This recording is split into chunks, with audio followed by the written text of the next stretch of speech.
నమస్తే welcome back to mercy study circle. నేను మీ మెర్సీని. ఈరోజు చెప్పుకోబోయే టాపిక్ ఏంటంటే ఏపీ మరియు తెలంగాణ రెండు రాష్ట్రాల్లో డిఎస్సికి ప్రిపేర్ అవుతున్న వారికి విద్యా దృక్పథాల నుండి టెక్స్ట్ బుక్స్ నుండి అయితే బిట్స్ ఇవ్వడం జరుగుతుంది. సో దాంట్లో భాగంగా థర్డ్ టాపిక్ విద్యా రకాలు లేదా విద్యలో రూపాలు. ఇవి కూడా టెక్స్ట్ బుక్స్ నుండి లైన్ టు లైన్ పేజ్ నెంబర్స్తో సహా మీకు ఇవ్వడం జరుగుతుంది. ఆల్రెడీ 2 టాపిక్స్ కంప్లీట్ చేసుకున్నాము. ఇది థర్డ్ టాపిక్. మీరు ఎక్కడ స్కిప్ చేయకుండా ఎండ్ వరకు చూసేయండి. టైం ఉంటే నోట్బుక్లో అయితే ఈ బిట్స్ అన్నీ రాసేసుకోండి. ఒకవేళ మీ దగ్గర టైం లేకపోతే మన వాట్సాప్ గ్రూప్లో పీడిఎఫ్ గ్రూప్లో అయితే జాయిన్ అయిపోండి. దానికి సంబంధించిన డీటెయిల్స్ డిస్క్రిప్షన్ మరియు కామెంట్ బాక్స్లో అయితే మెన్షన్ చేశాను. ఇంక లేట్ చేయకుండా టాపిక్లోకి వెళ్ళే ముందు అందరూ చెప్పే మాట నేను కూడా మరొకసారి చెప్తున్నాను. సో ప్లీజ్ సపోర్ట్ చేయండి ఫ్రెండ్స్. మన ఛానల్ ఫస్ట్ టైం కనుక చూస్తున్నట్లయితే మీ అమూల్యమైన సబ్స్క్రైబ్తో నాకు సపోర్ట్ చేయండి ఫ్రెండ్స్. ఈ వీడియోకి ఇంకా లైక్ చేయలేదా? ప్లీజ్ లైక్ చేసేయండి ఫ్రెండ్స్. విద్యా దృక్పథాలు థర్డ్ టాపిక్ విద్యా రకాలు లేదా విద్యలో రూపాలు. విద్యా రూపాలను ముఖ్యంగా 3 రకాలుగా పేర్కొనవచ్చు. 1 నీత విద్య ఫార్మల్ ఎడ్యుకేషన్, 2 యాదృచ్ఛిక విద్య ఇన్ఫార్మల్ ఎడ్యుకేషన్, 3 అనిత విద్య నాన్ ఫార్మల్ ఎడ్యుకేషన్. పాఠశాలలు లేదా కళాశాలల ద్వారా ప్రత్యక్షంగా పొందే విద్యను ఏమంటారు? నీత విద్య. అంటే విద్య అనేది క్రమబద్ధంగా, నియమబద్ధంగా, ఉద్దేశపూర్వకంగా ప్రత్యేక నిబంధనలతో ఏర్పాటు చేయబడి ఉంటుంది. నెక్స్ట్ వన్, ప్రాథమిక స్థాయి నుంచి విశ్వవిద్యాలయ అధ్యయనం కొరకు ఈనాడు జరపబడుతున్న విద్యా విధానం నీత విద్య లేదా ఫార్మల్ ఎడ్యుకేషన్. విద్యా లక్ష్యాలు ప్రణాళికలతో కూడుకున్న విద్య నీత విద్య. విద్యా లక్ష్యాలు ప్రణాళిక తప్పనిసరిగా పాటిస్తూ బోధన అభ్యసన అనేది తరగతి గదిలో జరుగుతుంది. ముందుగా నిర్ణయించుకున్న లక్ష్యాల అనువుగా పాఠ్య ప్రణాళికకు తగిన బోధనా పద్ధతులు ఏర్పరచుకొని నిర్ణీత స్థలంలో మరియు కాలంలో బోధించే విద్యా విధానము నీత విద్య ఫార్మల్ ఎడ్యుకేషన్. బోధనా విషయం, బోధనా పద్ధతులు, బోధనా లక్ష్యాలు, బోధించేవారు, బోధించే ప్రదేశం ముందే నిర్దేశించబడి ఉండే విద్యారూపం నీత విద్య. ఉపాధ్యాయులు, విద్యార్థులు క్రమశిక్షణను పాటిస్తూ నిర్దేశించిన లక్ష్యాలను సాధిస్తారు.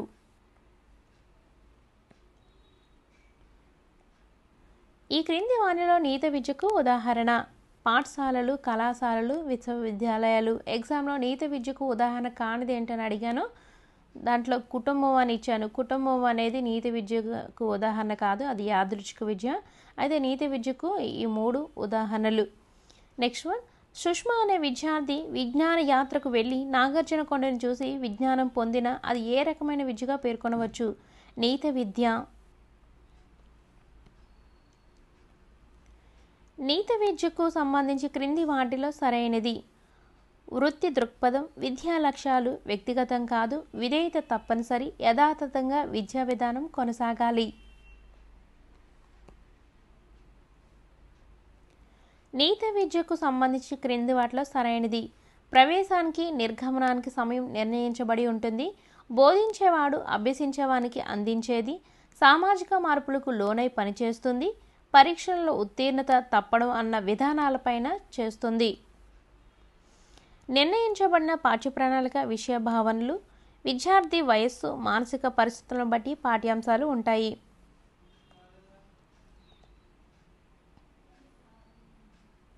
పరిమిత కాలంలో వయస్సులో నియమానుసారం జరుగు బోధన అభ్యసన ప్రక్రియ. Repeat again.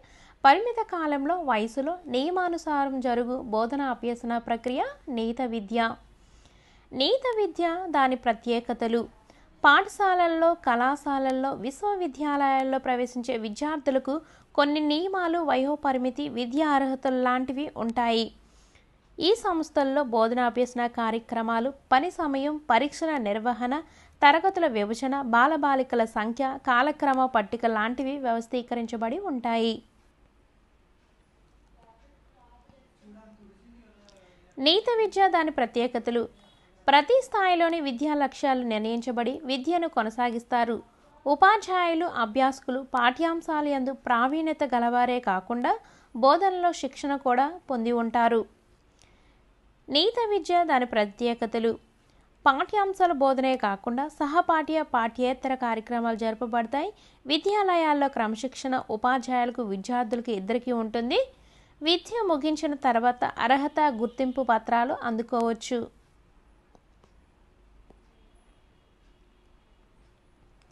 నీత విద్యా కేంద్రాలైన పాఠశాల కళాశాలలో చదువును కొనసాగించలేని వారి కోసం, అదేవిధంగా కొంతవరకు చదువుకొని విద్యను విరమించిన వారి కోసం తమ విద్యను కొనసాగించడానికి వయసుతో సంబంధం లేకుండా విద్యను పొందే అవకాశం కల్పించడాన్ని ఏమంటారు? అనియత విద్య. పాఠశాలలో ప్రవేశం లేని పాఠ్య ప్రణాళిక, విద్యా సమయం, బోధనా కాలపరిమితి, వయోపరిమితిలో విద్యార్థులకు అనువుగా ఉండటం కోసం నియమ నిబంధనలతో కూడిన సడలింపు ఉంటుంది.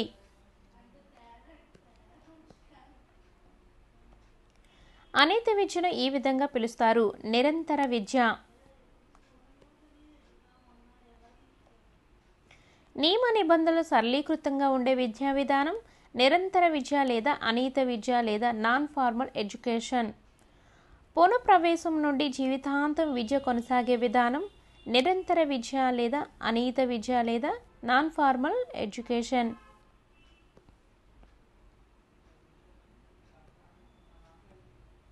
కరెస్పాండెన్స్ కోర్సులు, రాత్రి పాఠశాలలు, ఓపెన్ స్కూల్స్ లాంటివి ఏ విద్యా విధానానికి చెందుతాయి? అనియత విద్యకు. యునెస్కో అంతర్జాతీయ విద్యా కమిషన్ నివేదిక తర్వాత ఏ విద్యకు ప్రాముఖ్యత వచ్చింది అంటే అనియత విద్యకు. నాన్ ఫార్మల్ ఎడ్యుకేషన్ లేదా నిరంతర విద్య. అనియత విద్యా విధానంలో ముఖ్య సూత్రం సరళత సూత్రం. ఈ విధానంలో ప్రవేశ అర్హతలు, పాఠ్య ప్రణాళికలతో విద్యా అభ్యసన స్థలాలలో, బోధనలో, అభ్యసన కాలంలో నియమాలు, నిర్బంధాలు లేవు. అనియత విద్య. ఈనాడు ప్రాథమిక స్థాయిలో అనియత విద్యా కేంద్రాలు, సెకండరీ స్థాయిలో సార్వత్రిక పాఠశాలలు, కళాశాలల్లో సార్వత్రిక విశ్వవిద్యాలయాలు అన్నీ ఈ విధానం కింద రూపొందినవే. అనియత విద్య కింద రూపొందినవే. నాన్ ఫార్మల్ ఎడ్యుకేషన్ సంబంధించి సరైనది స్వేచ్ఛ, ఆత్మస్థైర్యం ఇక్కడ ముఖ్యం. వ్యక్తి పెరుగుదల, వికాసం సాధించడానికి ఉపయోగిస్తుంది. అభ్యసన సంతృప్తి ఆధారమైన విధానము. ఇది నాన్ ఫార్మల్ ఎడ్యుకేషన్. అంటే అనియత విద్యకు సరైనవి అంటే ఇవన్నీ కూడా సరైనవే. ఈ విధానంలో విద్యా లక్ష్యాలు వ్యక్తి అవసరాలకు అనుకూలము. అనియత విద్యా విధానంలో పరిసరాలు, సామాజిక లక్ష్యాలు, పరస్పర సంబంధ లక్ష్యాలు నిర్ణయిస్తాయి. ఈ విద్యా విధానంలో విద్యార్థి తనంతట తాను పాఠాలను అన్వేషించి విశ్లేషించి నేర్చుకుంటాడు. అనియత విద్య. నాన్ ఫార్మల్ ఎడ్యుకేషన్ విద్యార్థి అవసరాలు, పాఠ్యాంశాలు నిర్ణయిస్తాయి.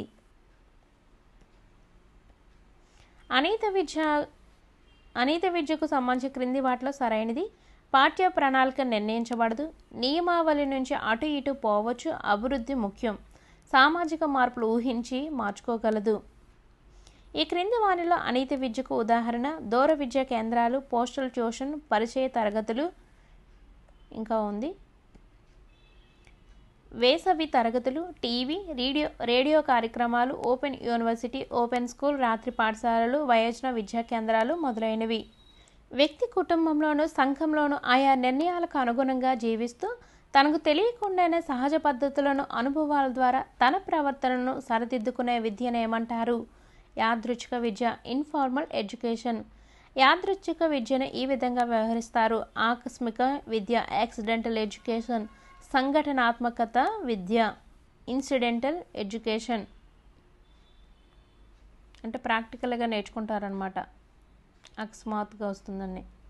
ఈ క్రింది వాళ్ళలో యాదృచ్ఛిక విద్యా సంస్థ కుటుంబము.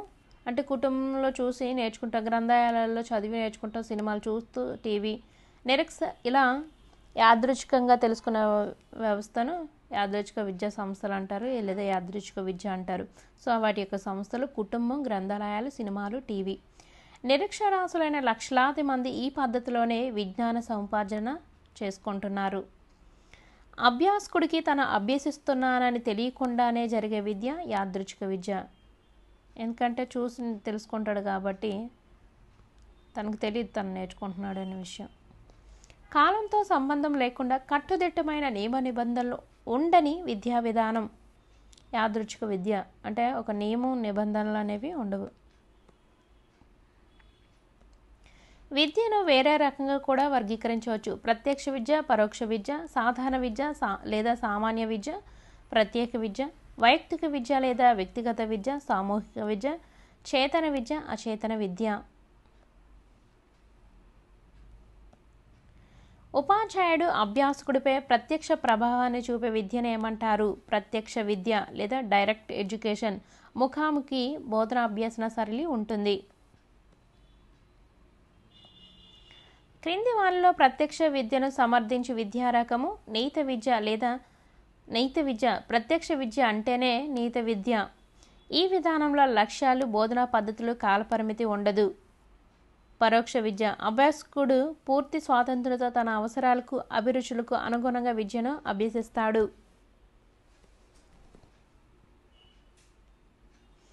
ఈ విద్యా విధానంలో జరిగే పద్ధతిలోనే పరోక్ష విద్య జరుగుతుంది. అనీత విద్య మరియు యాదృచ్ఛిక విద్య. చూడండి, ప్రతి క్వశ్చన్ కూడా పేజ్ నెంబర్ అనేది ఉంటుంది. వ్యక్తి కనీస అవసరాలు తీరేందుకు అవసరమైన విద్యను ఏమంటారు? సాధారణ విద్య లేదా సామాన్య విద్య. జనరల్ ఎడ్యుకేషన్ అంటే ఇక్కడ పిల్లవాడు అక్కడే పరిసరాలకు అనుగుణంగా ప్రవర్తిస్తూ అతని జీవనాన్ని కొనసాగించాల్సి ఉంటుంది. ఈ తరహా విద్యా విధానం 8వ తరగతి వరకు ఉంటుంది. సాధారణ విద్య లేదా సామాన్య విద్య. General education. సాధారణ విద్యకు సంబంధించి క్రింది వానిలో సరైనది. సాధారణ విద్య అంటే 3Rsను నేర్చుకోవడం. ఈ విద్య అందరికీ అందుబాటులో ఉంటుంది, సమాజంలో జీవించడానికి ఉపయోగపడుతుంది. ఉదాహరణ ఎస్ఎస్సి, ఇంటర్మీడియట్, BA, BCom. సామాన్య విద్యను కొనసాగిస్తూ ఒక ప్రత్యేకమైన నైపుణ్యాన్ని పెంపొందించుకొని ఆయా రంగాల్లో రాణించుటకు ఉపయోగపడే విద్యను ఏమంటారు? ప్రత్యేక విద్య. Specific education. ఇంజనీరింగ్, వైద్య విద్య, న్యాయశాస్త్రం. మీరు డెఫినేషన్లు కరెక్ట్గా చదివితే మీకు అర్థమవుతుందండి. దాని ప్రకారంగా ఎగ్జాంపుల్స్ చూసుకుంటే బిట్ ఎలా ఇచ్చినా మీరు ఆన్సర్ చేయగలుగుతారు. ఫస్ట్ ఆఫ్ ఆల్ నిర్వచనాలు కానివ్వండి, ఎగ్జాంపుల్స్ కరెక్ట్గా చూసుకోవాలి. ఇది ఖర్చుతో కూడుకున్న విద్య అవ్వడం చేత అందరికీ అందుబాటులోకి రాదు. ప్రత్యేక విద్య. Specific education. వైయక్తిక విద్య లేదా వ్యక్తిగత విద్య. ఆధునిక మనస్తత్వవేత్తల దృష్టిలో వ్యక్తిగత విద్య లేదా వైయక్తిక విద్య అనేది విద్యార్థి యొక్క వ్యక్తిగత తారతమ్యాలను బట్టి ఒక ప్రత్యేక బోధనా పద్ధతి ద్వారా మానసిక వైకల్యాలను అధిగమించడానికి ఇచ్చే తర్ఫీదు. Kindergarten. ఉదాహరణ కిండర్ గార్డెన్, మాంటిసోరీ మరియు ప్రాజెక్ట్ పద్ధతి.